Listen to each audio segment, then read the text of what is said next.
But unlike, say, urbanization or manufacturing, this is really only a trend of maybe the last 5 to 10 years. If you look at the numbers, it's really started to skyrocket in the last 5 years. Prior to that, the 1990s, you didn't see it so much. And what I like about this trend is it's unpredictable. Consumers it's a lot of psychology. People don't know what Chinese consumers are going to want in 3 years. Certain things are predictable, shoes, but I can remember 3 to 4 years ago people telling me how Starbucks wasn't going to succeed in China. And now the lines are out the door. It's a lot to do with fashion and psychology, and it's pretty unpredictable. And I think it's just because people are trying new things, and they're changing in their taste quite quickly.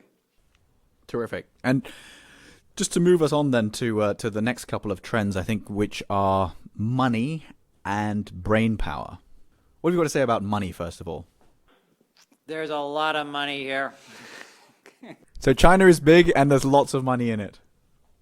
I'd like to say something a little more, complex or sophisticated than that, but the central point is there's so many articles that come out about the China crash. It seems like China's going to crash every 2 or 3 months, whether it's the shadow banks or it's the local government financing vehicles or it's the investment trusts or it's the real estate or whatever.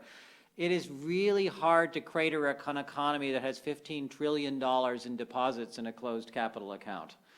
There's just so much money around here that the issue is much less about running out of it. It's much more about what to do with it.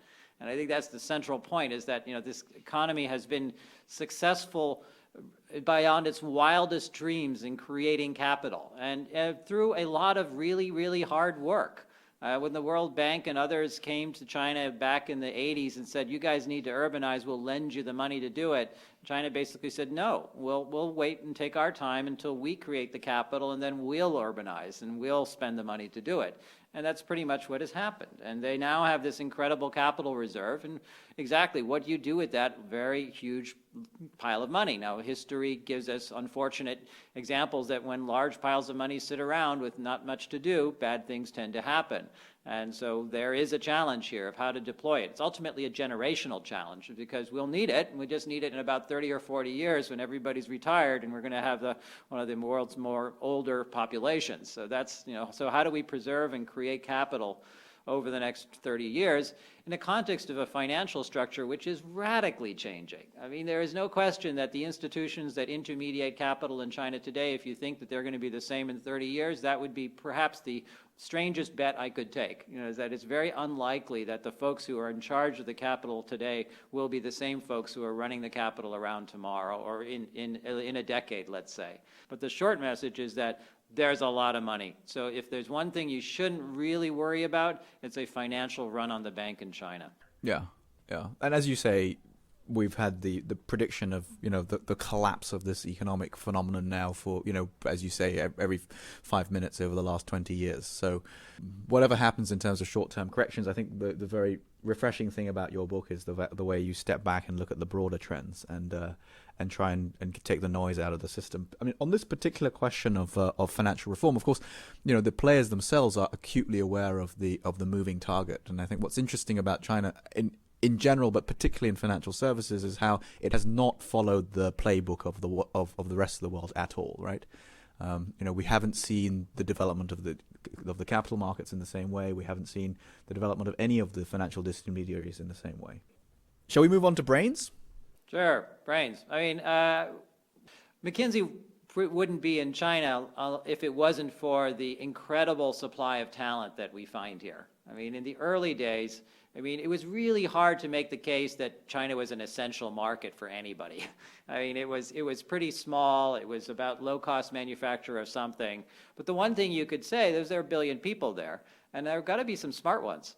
And in fact, there are. There's an incredible talent supply here. And I think that, as we say in the book, say what you will about the Chinese educational system. Nobody says that it isn't rigorous. For the folks who make it through at the end of the pyramid, those are some pretty high caliber folks. And from that, is the seeds of greatness. And we see, more and more global companies recognizing that. So over half of the R&D in China is conducted by multinationals, and they're doing it not just for China, but for global export. They're adapting their products for China, and they're also using China as a place to develop products for the global marketplace. Yeah, I mean, some good numbers to keep in mind. If you go back to 1998, the number of graduates out of Chinese universities was about 1 million. That number is about 7.5 million today. I mean, the pure scale increase is really phenomenal. Now, when you scale up, you're going to have quality problems, and I think you can see that across the board. If you have a company in Texas and you're looking to do a project, you can ramp up 1,000 Chinese industrial engineers in about a week and a half. I mean, I don't know anywhere else in the world you can do something like that. So this sort of brain power effect coming out of here, it's very similar to the manufacturing, I think. That when low-cost manufacturing came on the scene in the 90s, it really rippled through a lot of industries around the world that you needed to integrate this into your business. I think the scale of brain power here, which is also at a fairly low-cost point, is going to have a similar effect on other industries, pharmaceuticals, medical devices, software, anything that might have an R&D center. And I think that's what Jonathan is talking about. You see these R&D centers being set up here left and right. Shall we just quickly touch on the last of your 6 trends, which is the internet? Yeah, what to say about the internet? The story I usually talk about is QQ, and there's a map on QQ's website of where all their users are.